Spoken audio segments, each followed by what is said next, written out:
तो आज तुलसी पूजन दिवस की, तुलसी पूजन की बहुत बहुत शुभकामनाएं।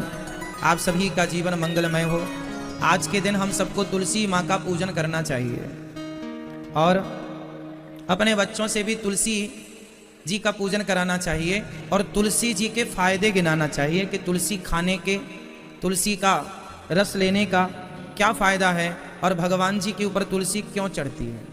आज हमें अपने बच्चों को इस बारे में जानकारी देनी चाहिए और इस जानकारी देने के नाम को, आज तुलसी के फायदे गिनाने के नाम को और तुलसी पूजन करने के नाम को आज तुलसी दिवस कहते हैं। आज 25 दिसंबर मीन्स माँ भगवती तुलसी का हम सभी बड़ी श्रद्धा से पूजन करें और सनातन धर्म में लाखों वर्ष से उपयोग हो रही इस तुलसी का क्या विशेष महत्व है। ये पत्ता क्या सामान्य आम पत्ते की तरह है? नहीं। तुलसी भगवान पर क्यों चढ़ती हैं? बिना तुलसी के भगवान प्रसाद क्यों नहीं ग्रहण करते? तमाम प्रश्नों का उत्तर आज आपको अपने बच्चों को देना चाहिए। कुछ उत्तर ये दास अनिरुद्ध आपको देगा, आप अपने बच्चों को समझाइएगा। आपको पता है, सबसे पहले तो मैं साइंटिफिक बात कर लूं आपसे। जो व्यक्ति नित्य तुलसी का सेवन करता है, 2 पत्ते 4 पत्ते नित्य लेता है, उसे कभी कैंसर नहीं हो सकता। इस धरती पर कैंसर की एक लौती दवाई है तुलसी।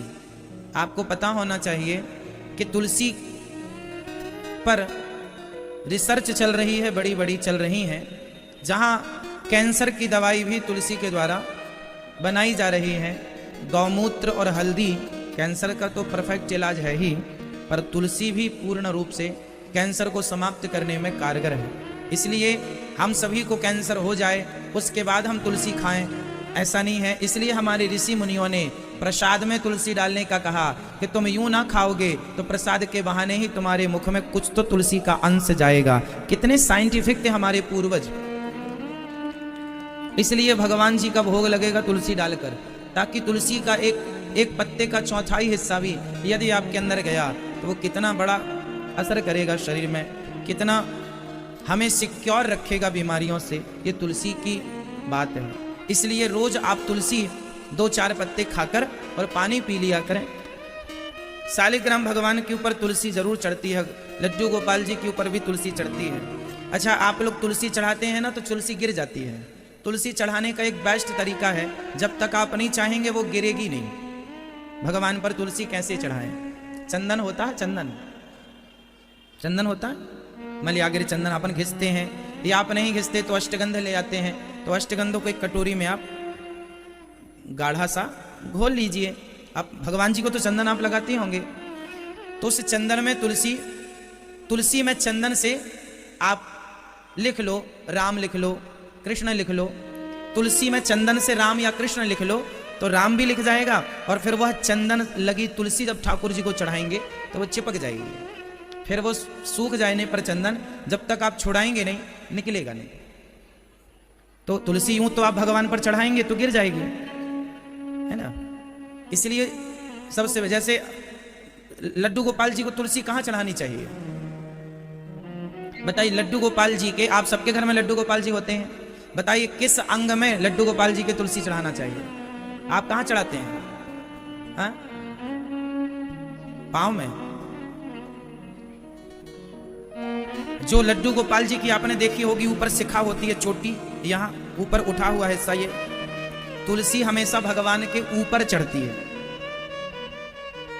है ना। 4 पहर 24 घड़ी ठाकुर पर ठकुरानी चढ़ी। ठाकुर मीन्स भगवान श्री कृष्ण, ठकुरानी मीन्स तुलसी।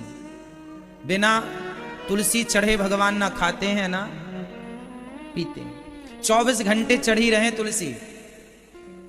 तो आप जो भगवान के यहाँ ऊपर होता है ना, ऐसे इनकी टोपी होती है, ऊपर छोटी शिखा कह लीजिए आप। बालों का मैया क्या करती थी ना, भगवान के बाल सब ऊपर की तरफ लेके और बालों का जूड़ा बना देती थी। तो शालिग्राम भगवान जी में जो ऊपर की तरफ देखते हैं ना सिर में, वह एक्चुअली भगवान के बालों का जूड़ा होता है। वह भगवान के बालों का क्या है? जूड़ा। तो उस पर ये तुलसी लेना है और तुलसी पर चंदन लगाकर, चंदन पे आप राम लिख लो, श्री कृष्ण लिख लो, है ना, प्यार से, और फिर लिख कर चंदन से और ये ठाकुर जी के ऊपर चढ़ा दो, तो उसमें चिपक जाएंगी। फिर उसके बाद अब जब बाल इत्यादि आप श्रृंगार करती हैं मुकुट का, फिर वो मुकुट से बालों से वो गिरेंगी नहीं। यदि ठीक ठीक चिपक गई तो फिर वो कल तक, जब तक आप दूसरे दिन स्नान नहीं कराएंगे, आप छुड़ाएंगे नहीं, तब तक नहीं छूटेगी। तो शालिग्राम भगवान जी पर है ऐसे, अब सिर पे ऐसे चढ़ाएंगे ना तो वो गिर जाएंगे। अब जैसे लड्डू ठाकुर जी लेते हैं तो लड्डू पर तुलसी रख देते हैं। ये जो भगवान के हाथ में लड्डू गोपाल जी हैं, लड्डू लिए हैं, तो ये लड्डू काय का है?